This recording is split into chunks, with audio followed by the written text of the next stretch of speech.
Sample registration system SRS. ఇది home మంత్రిత్వ శాఖ పరిధిలో పనిచేసేటటువంటి ఒక సంస్థ. ఈ సంస్థ ప్రధాన కార్యాలయం ఢిల్లీలో ఉంది. ఈ కార్యాలయం పేరు office of registrar general and census commissioner. ఇది జనాభా లెక్కలకు సంబంధించినటువంటి స్టాటిస్టిక్స్ను విడుదల చేసేటటువంటి సంస్థ. దీనిలో ఉన్నటువంటి ఇంకో విభాగం సిఆర్ఎస్ అంటే సివిల్ రిజిస్ట్రేషన్ సిస్టమ్. ఇది జనన మరణాలను నమోదు చేసి ఖచ్చితమైనటువంటి సమాచారాన్ని ప్రభుత్వానికి మరియు ప్రజలకు అందిస్తుంది. ఈ సంస్థ ప్రతి సంవత్సరము జనాభాలో వచ్చేటటువంటి మార్పులను అధ్యయనం చేసి నివేదికలను విడుదల చేస్తుంది. ఎస్ఆర్ఎస్ అంటే శాంపుల్ రిజిస్ట్రేషన్ సిస్టమ్ విడుదల చేసినటువంటి నివేదిక 2023 సంవత్సరానికి సంబంధించింది. అంటే 2023 సంవత్సరానికి సంబంధించినటువంటి డేటాను విశ్లేషించి ఆ నివేదికను 2025లో విడుదల చేసింది. ఆ నివేదికలో ఉన్నటువంటి కొన్ని ముఖ్యమైన అంశాలను ఈ వీడియో ద్వారా మీకు వివరించడానికి ప్రయత్నం చేస్తాను. డెమోగ్రఫిక్ చేంజెస్ అంటే జనాభా పోకడలలో వచ్చేటటువంటి మార్పుల్ని ప్రభావితం చేసేటటువంటి అంశాలు ముఖ్యంగా 4. అవి 1 birth rate, death rate, total fertility rate and infant mortality rate. అంటే జననాల రేటు, మరణాల రేటు, సంతాన సాఫల్య రేటు, శిశు మరణాల రేటు. వయస్సుల వారీగా జనాభా ఎంతమంది ఉన్నారు అనేటటువంటి అంశాన్ని కూడా ఈ నివేదిక తెలియజేస్తుంది. మన దేశ మొత్తం జనాభాలో 14 సంవత్సరాల లోపు ఉన్నటువంటి బాలబాలికల యొక్క సంఖ్య మొత్తం జనాభాలో 24.2%. వీరిలో 25.9% మంది గ్రామాలలోనూ 21.1% మంది పట్టణాలలోనూ ఉన్నారు. 15 సంవత్సరాల నుంచి 60 సంవత్సరాల లోపు వయసు ఉన్నవారు మొత్తం జనాభాలో 66.1% మంది ఉన్నారు. అలాగే గ్రామాలలో 64.6% మంది, పట్టణాలలో 68.8% మంది ఉన్నారు. వీరిని వర్కింగ్ పాపులేషన్ అంటారు, లేదా డెమోగ్రఫిక్ డివిడెండ్ అని కూడా అంటారు. 60 సంవత్సరాల వయసు పైబడిన వారు మొత్తం దేశ జనాభాలో 9.7% మంది ఉన్నారు. వీరిలో గ్రామాలలో 9.5%, పట్టణాలలో 10% మంది ఉన్నారు. దేశం మొత్తం జనాభాలో 66% మంది పనిచేసేవాళ్లే. ఈ వర్కింగ్ పాపులేషన్ వల్ల ఆర్థికాభివృద్ధి వేగంగా జరుగుతుంది. అందువల్లనే మన దేశం వేగంగా అభివృద్ధి చెందుతున్నటువంటి ఆర్థిక వ్యవస్థ కలిగినటువంటి దేశంగా ప్రస్తుతం పరిణమించింది. ఈ నివేదిక ప్రస్తావించినటువంటి ముఖ్య విషయాలలో ఈ రిపోర్ట్లో ఇంకో ముఖ్యమైన అంశం జననాల రేటు. 1 సంవత్సర కాలంలో ప్రతి 1000 మంది జనాభాలో కొత్తగా పుట్టేటటువంటి వారి సంఖ్యని జననాల రేటు అని అంటారు. భారతదేశంలో 2023 నాటికి జననాల రేటు 18.4%గా ఉంది. ఇది గ్రామాలలో 20.3%గాను, పట్టణాలలో 14.9%గాను ఉంది. ఒక మాటలో చెప్పాలి అని అంటే పల్లెటూళ్ళల్లో ఎక్కువ మంది సంతానం పుడుతున్నారు.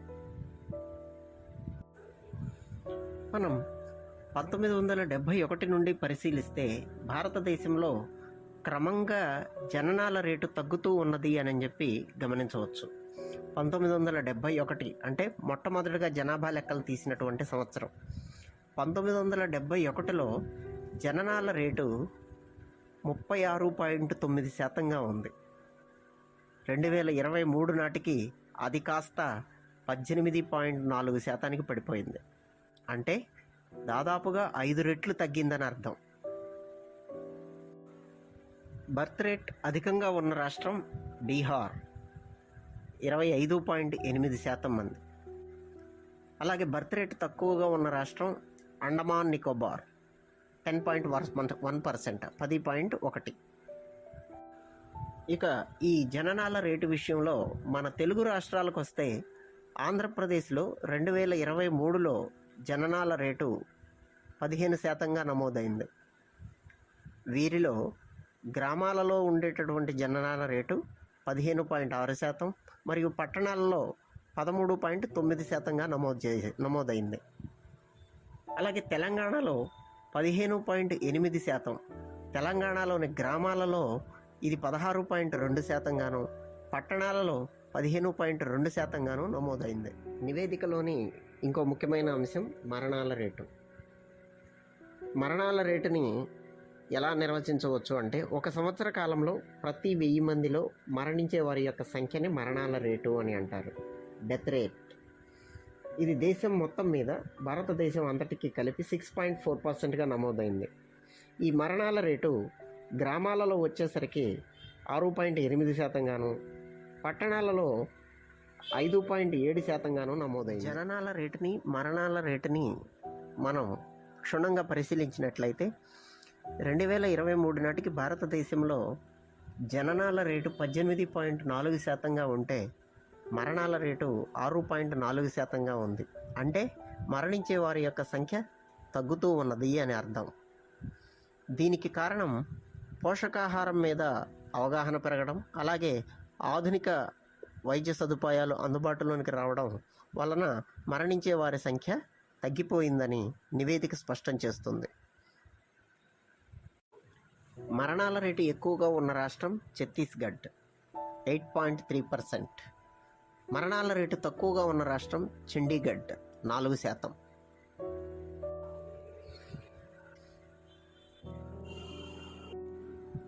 ఇక మన తెలుగు రాష్ట్రాల విషయాలకు వస్తే ఆంధ్రప్రదేశ్లో మరణాల రేటు 6.9%, తెలంగాణలో 6.3%గాను నమోదైంది. అంటే సగటున మరణించే వారి యొక్క సంఖ్య ఆంధ్రప్రదేశ్లో ఎక్కువగా ఉన్నదని అర్థం. ఆంధ్రప్రదేశ్లో గ్రామాలలో 7.6%, అలాగే పట్టణాలలో 5.6%గా మరణాల రేటు నమోదైంది. తెలంగాణలో గ్రామాలలో 7.1%, పట్టణాలలో 5.3%గా నమోదైంది. నివేదికలో మనం చూడబోయేటటువంటి తరువాతి అంశం ఇన్ఫాంట్ మార్టాలిటీ రేట్, IMR, అంటే శిశు మరణాల రేటు. శిశు మరణాల రేటు దీనిని ఏ విధంగా లెక్కిస్తారు అంటే, 1 సంవత్సరం వయసున్నటువంటి ప్రతి 1000 మంది శిశువులలో మరణించే వారి యొక్క సంఖ్య.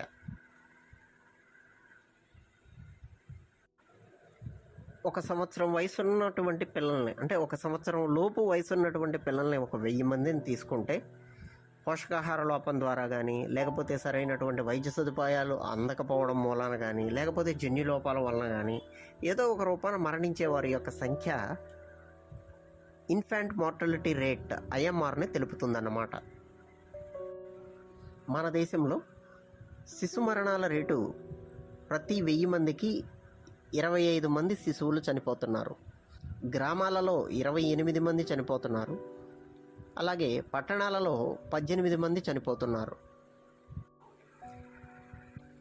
శిశు మరణాల రేటు భారతదేశంలో గ్రామాలలో అధికంగా ఉన్న విషయాన్ని ఈ నివేదిక స్పష్టం చేస్తుంది.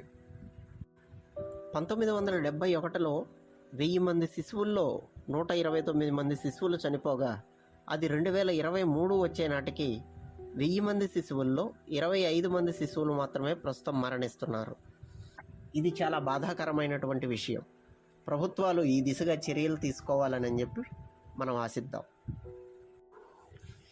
శిశు మరణాలు ఎక్కువగా ఉన్నటువంటి రాష్ట్రాలు ఛత్తీస్గఢ్, మధ్యప్రదేశ్, ఉత్తరప్రదేశ్. ఈ 3 రాష్ట్రాలలో సగటున 1000 మందికి 37 మంది శిశువులు మరణిస్తున్నారు. శిశు మరణాలు అతి తక్కువగా ఉన్నటువంటి రాష్ట్రం కేరళ. 1000 మంది శిశువుల్లో 5 శిశువులు మరణిస్తున్నారు. శిశు మరణాల రేటు మన తెలుగు రాష్ట్రాల్లో ఎలా ఉందో చూద్దాం. ఆంధ్రప్రదేశ్లో సగటున 1000 మందికి 19 మంది శిశువులు మరణిస్తున్నారు. తెలంగాణలో 18గా ఉంది. అలాగే ఆంధ్రప్రదేశ్లో గ్రామాలలో శిశు మరణాల రేటు 21 గాను, పట్టణాలలో శిశు మరణాల రేటు 14 గాను నమోదైంది. తెలంగాణలో ఈ రేటు గ్రామాలలో 20 మంది, పట్టణాలలో 15 మందిగా నమోదైంది. శిశు మరణాలు పట్టణాల కంటే గ్రామాలలో ఎక్కువగా నమోదవుతున్నాయి. అంటే గ్రామాలలో వైద్య సదుపాయాలను మెరుగుపరచాలని ఈ నివేదిక స్పష్టంగా తెలియజేస్తుంది. ఈ రిపోర్ట్లో మనం మాట్లాడుకోబోయేటటువంటి తర్వాత అంశం టోటల్ ఫెర్టిలిటీ రేట్, అంటే సంతాన సాఫల్య రేటు. సంతాన సాఫల్య రేటు అంటే ఒక స్త్రీకి సగటున జన్మించే పిల్లల సంఖ్య. అంటే ఒక స్త్రీ ఎంతమంది శిశువులకి జన్మనిస్తుంది అనేటటువంటి దేశం యొక్క సంతాన సాఫల్య రేటు 1.9గా నమోదైంది. ఇది గ్రామాలలో 2.1 గాను, పట్టణాలలో 1.5 గాను నమోదైంది. సంతాన సాఫల్య రేటు ఎక్కువగా ఉన్న రాష్ట్రం బీహార్. ఇక్కడ సగటున 2.8 మంది పిల్లలను కంటున్నారు. సంతాన సాఫల్య రేటు తక్కువగా ఉన్నటువంటి రాష్ట్రం ఢిల్లీ, 1.2. ఇక మన తెలుగు రాష్ట్రాలకు వస్తే 2023లో ఆంధ్రప్రదేశ్ యొక్క సంతాన సాఫల్య రేటు 1.5. గ్రామాలలో ఇది 1.6 గాను, పట్టణాలలో 1.3 గాను నమోదైంది. తెలంగాణలో సంతాన సాఫల్య రేటు 1.5. తెలంగాణ గ్రామాలలో 1.6 గాను, పట్టణాలలో 1.5 గాను నమోదైంది.